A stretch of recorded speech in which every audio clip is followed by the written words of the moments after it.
السلام عليكم ورحمة الله وبركاته. أهلا بحضراتكم في حلقة جديدة من برنامجنا جمهور الأهلي. طبعا الماتش بتاع الأهلي والرجاء لسه خالص من حوالي نص ساعة كده. الحمد لله الأهلي قدر يتفوق على الرجاء بنتيجة 2-0. طبعا الماتش كان مش سهل، يعني الماتش كان معقد شوية. وشناوي يعني كان رجل المباراة النهاردة، قدر ان هو يعني يشيل جون واتنين وتلاتة. الصراحة يعني راجل كان النهاردة كان أداؤه عالي جدا الشناوي، ويعتبر يعني السوبر بتاع المباراة النهاردة. طبعا يعني منتظرين مباراة الإياب، وللأسف يعني فريق الرجاء مش فريق سهل. طبعا احنا يعني منتظرين مباراة العودة، وحاطين ايدينا على قلوبنا، لان يعني الرجاء برضو عنده جمهور كبير كده زي جمهور الاهلي. وهيبقى الملعب برضو يعني مشحون، والملعب هيبقى على اخره. حضراتكم شفتوا مباراة الوداد، ما الاهلي لعب قصاد الوداد في المباراة اللي الاهلي للاسف خسرها بتاعت نهائي دوري ابطال. شفتوا الاجواء كانت عامله ازاي في المغرب، والاجواء بتبقى يعني مشحونه، وبتبقى الجماهير على الاخر. نتمنى من الله وان ربنا يوفقنا كده في المباراه بتاعه العوده. وتمنى من كولر ان هو يعرف يبقى متزن، لان كولر في المباريات اللي هي الجماهير الكتيره، وزي ما شفنا في مباراه سان داونز والهلال والكلام ده، يعني بيبقى يعني التأثير الجماهيري بيأثر عليه شوية. بس يعني اعتقد ان هو اخد خبرة، يعني ان هو يبقى متزن ويبقى يعني عنده ثبات انفعالي جامد. طبعا المباراة يعني كانت معقربة شوية، بس الحمد لله في جمل كانت حلوة كتير. شفنا يعني ثنائيات كتيرة. الشحات برضو كان يعني عليه عامل كبير قوي في الشوط الأولاني، بس يعني كان في تزويدة منه سنة في معظم أجواء المباراة يعني. بس يعني الحمد لله في كرة حاول يعني ان هو مررها صح، اللي علي معلول رفعها على دماغ محمد عبد المنعم، ومحمد عبد المنعم حالفه توفيق في الكرة، طبعا الحمد لله. طبعا الشوط الثاني يعني دي كانت ابرز حاجه في الشوط الاولاني، الهدف بتاع محمد عبد المنعم. كان في كذا شوطه من الشحات، وكان في يعني كذا لقطه كده الشحات لو كان خلص منها بسرعه كان ممكن الاهلي يهدف منها. وطبعا شفنا الهجمات الخطيره لفريق الرجاء في الشوط الاولاني. كره بتاعت الفاول طلعها شناوي باقتدار. كره تانية برضو الشناوي كانت تعتبر انفراد، طلعها باقتدار. الشناوي شايل بتاع 3 اهداف ولا حاجه في الشوط الاولاني. الشوط الثاني بدأ المعدل بتاع اللياقه يقل بتاع نادي الرجاء، وبدأنا نشوف المعدل بيقل، واللاعبين بدأت مستواها البدني يقل، لدرجة إن بدأ المدرب بتاعهم يغير بدل التغيير تغييرين في نفس الوقت. طبعا الجون الثاني متعودين من كولر على حمدي فتحي. حمدي فتحي بيبقى ورقة رابحة دلوقتي في الأهلي. ما شاء الله كولر يعني راجل متفوق تكتيكيا، وبيعمل حاجات كويسة جدا. يعني عنده مروان عطية دلوقتي بقى جوكر في نص الملعب، وبقى يشيل دور حمدي فتحي. فبقى بينزل حمدي فتحي يعمل دور يعني مهاجم تاني متخفي. وشفنا فعلا الدور ده في كذا مباراة. والنهارده برضو نفس الكلام، بيرسي تاو بيديله كرة هدية ما ترجعش، وكله كان واقف على انها اوفسايد، او كله ما كانش متوقع ان بيرسي تاو هيديها لحمدي فتحي، او حمدي فتحي يعني مش مهاجم فهيعمل ايه. ففوجئوا ان حمدي فتحي بيجيب الجون التاني. فكولر صراحة يعني الراجل بيعمل تكتيك على اعلى مستوى، وبيعمل حاجات جديدة جدا، وحاجات ما شفناهاش قبل كده مع يعني الجماهير التانية، وما شفناهاش مع سوري مع المدربين الآخرين. الراجل بيعمل شغل تكتيك جديد. شفنا ال 1 2 3 بتاعت محمد هاني وبيرسي تاو واليو ديانج، اللي برضو بيرسي تاو ضاعت منه الكرة دي، كانت ممكن تيجي جون. عفوا. برضو الكرة دي كانت ممكن تبقى الجون التالت. بس يعني في المجمل كولر الراجل بيصنع يعني مجد، وبيصنع تكتيك جديد مع الفرقة. ويعني بيعمل حاجات ما شفناهاش قبل كده خالص مع اي مدير فني. وبيعتمد على حمدي فتحي دلوقتي في دور جديد، لانج على حمدي فتحي. وبنشوف دلوقتي اليو ديانج بيزيد وبيسوق وبيشوط وبيعمل يعني تمريرات ساحرة وبيرفع. يعني تقدر تقول ان الراجل يعني حول كل الناس اللي هي كانت بتميل للدفاع اكتر زي ديانج وزي حمدي فتحي، لان هم يهاجموا اكتر، ويبقى بدل الاهلي ما بيلعب بسبعه او خمسه مهاجمين بيلعب بتسعه. كان النهارده كهربا، وكان بيرسي تاو والشحات، وكان معاهم يعني معاهم بيزيد عمرو السولية، وكان بيزيد معاهم اليو ديانج. فيعني كده حوالي خمسة. بس يعني عمرو السولية ما كانش عامل الدور اللي هو الهجومي الفعال يعني.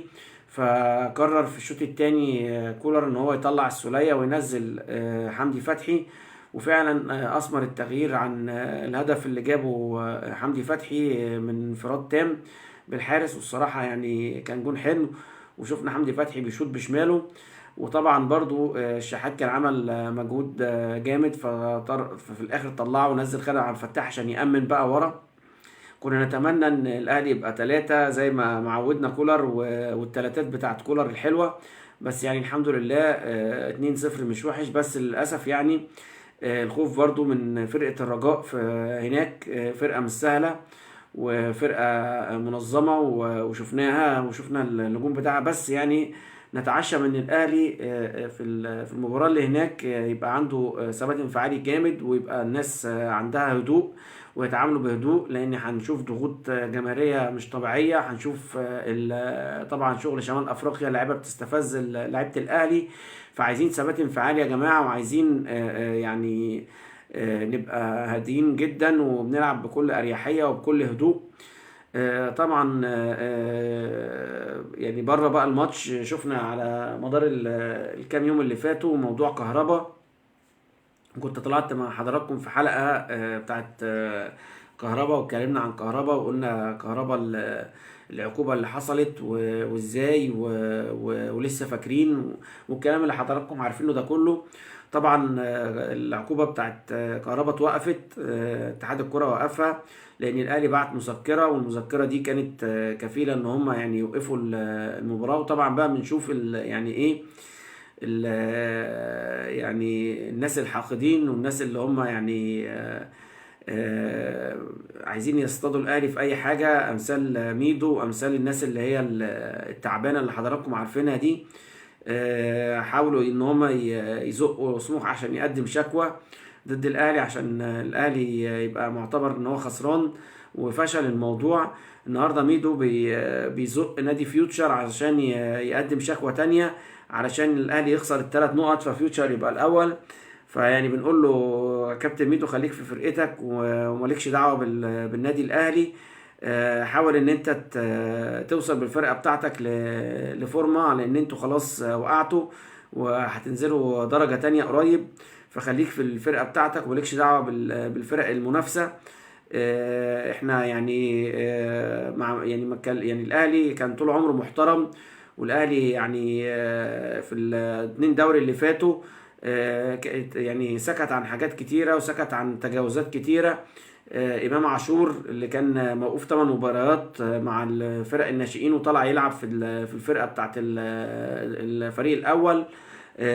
سيف الدين الجزيري اللي لحد دلوقتي ما احناش عارفين الفيفا رأيه ايه، ولا الدنيا فيها ايه. قضية سيف الجزيري دي اتكتم عليها، هل هو انتقل من المقاولين انتقال صفقة، ولا هل هو أعير، ولا هو والصفقة كانت أساسا الباب بتاع الانتقالات كان مقفول في النادي الزمالك بسبب العقوبات اللي الفيفا عملتها عليه عشان الغرامات، وما بيدفعش الفلوس اللي عليه. فيعني يعني الموضوع مش الاهلي مش عبيط، ولا الاهلي مش اعمى. الاهلي عارف بكل الكلام ده. فما تفتحوش على نفسكم بوابات جهنم، لان يعني الاهلي لو اتكلم او كده، الاهلي مش هيشكي بقى ويقول لاتحاد الكوره، او مش هيشكي ويتكلم في الميديا بتاعت مصر والكلام ده. لا، الاهلي هيصعد، وهيصعد للفيفا، وهيصعد للاتحاد الافريقي، لان الموضوع يعني مدبر. ولجنة الانضباط اللي احنا مش عارفين دي متعينة مين معينها، ولا جت ازاي، ولا ايه بالظبط. مستقصدة كهربا، وشايفة كهربا متألق ازاي، فقالت لك نوقفه بعقوبة من الخيال. ما انزل الله بن سلطان، 1,000,000 جنيه، والراجل طلع مع ابراهيم فايق قال لك اقصى عقوبه في لجنه الانضباط 500,000 جنيه، فهم تخطوا كمان العقوبه الاساسيه وعملوا عقوبه من الخيال مع وقف 12 مباراه اللي عمرها ما حصلت قبل كده في اي سنه من السنوات، ولا اي لجنه عملت الموضوع ده. فيعني ادينا يعني بنتفرج على العجب في الدوري المصري وفي اتحاد الكرة المصري. كفاية ان مرتضى منصور يعني عزل من القضاء، ولحد دلوقتي موجود في نادي الزمالك ومحدش قادر عليه، ومحدش يقدر يقول له تلت في تلاتة كام.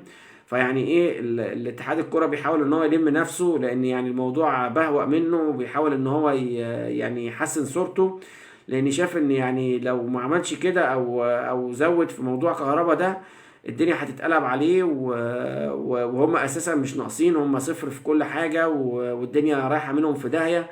مفيش قرارات كلها للزمالك، مفيش بطولات، مفيش اي حاجة. كل اللي بيعملوه غلط في غلط. فنأمل ان احنا يعني ايه مناخ الكرة في مصر بتحسن. مفيش حاجة يعني هم دلوقتي بيحاولوا ان هم يكسبوا ود الاهلي، بدليل ان هم دلوقتي بيدخلوا المشجعين اللي الاهلي عايزهم، والاهلي بيحاول يلعبهم بطريقته الخاصة يعني. انت بتعمل كده، طب انا هقدم مذكرة عادي، مش هصعد للفيفا، بس في مقابل ان انت تدخلني يعني الاهلي شغال بقى للاسف الشديد. يعني لازم في الشغل الواطي ده، والشغل اللي هو يعني القذر ده من اتحاد الكوره، لازم ان انت تلعب برضو بقذاره، ولازم ان انت تلعب حاجه قصاد حاجه. ان انت يعني تحاول ان انت تاخد مكاسب على قدر الامكان. فالحمد لله يعني الجماهير النهارده كانت حاجة عظيمة، والناس النهارده عيدت، وكانت الناس مبسوطة، والناس كانت من الظهر بتملي المدرجات. نتمنى بس ان يعني النهارده كان التشجيع كان قليل شوية، تقريبا الناس واكلة كحك وكابس على نفسها. فكنا نتمنى يعني زي الماتش بتاع الهلال كده، كنا نتمنى ان الجماهير تبقى بتشجع جامد. ان شاء الله السبت الجاي هنلتقي تاني مع مباراة العودة، ونتمنى ان الاهلي يحاول ان هو يبقى فت في المباراة دي، يلعب بهدوء ويلعب بتركيز شديد، لان الفرقة التانية هتنزل عايزة تكون نجيلة طبعا، وعايزة تنرفز اللعيبة، وعايزة تحاول ان هي تخرج اللعيبة بره المود. واحنا بنتفرج على الماتش سمعنا ان يعني سان داونز عامل نتيجة خرافية قدام الوداد 4-1. سان داونز يا جماعة يعني السنة دي ناويها، والسنة دي يعني تقريبا والله اعلم، يعني ربنا يسهل بس كده. الاهلي ان شاء الله في ماتش العودة ربنا يكرمه. تقريبا النهائي هيبقى بين الاهلي وسان داونز، وهتبقى برضو مباراة للتاريخ. فنتمنى ان احنا يعني ربنا يوفقنا ونكمل. هل سان داونز هيكمل مع يعني لو وقع برضو في فرق شمال افريقيا مثلا مع الترجي مثلا، او وقع مع الوداد، او الوداد لو كمل لسه مش عارفين يعني دور الثمانية ناري لسه، ولسه مش عارفين مين اللي طالع ومين اللي داخل. حتى الاهلي يعني نعتبر ان احنا لعبنا شوط، لسه الشوط الثاني هناك، واعتقد ان يعني الاداره وكولر والجهاز الفني هيعرفوا اللعيبه كده يا جماعه ده لسه الشوط الاول، الشوط الثاني ان شاء الله في المغرب. فرق شمال افريقيا وخصوصا المغرب فرق مش سهله، واديكم عارف شفتوا المغرب عمل ايه في كاس العالم ووصل لفين. فدي برضه هتبقى يعني حاجه مش سهله، ونتمنى ان لعيبتنا تفضل رجاله لحد اخر الوقت يعني. ان شاء الله هنلتقي معاكم في حلقه جديده ان شاء الله السبت الجاي مع مباراه العوده. ولنا لقاء ان شاء الله. تنسونيش في اللايك والشير، والسلام عليكم ورحمه الله وبركاته.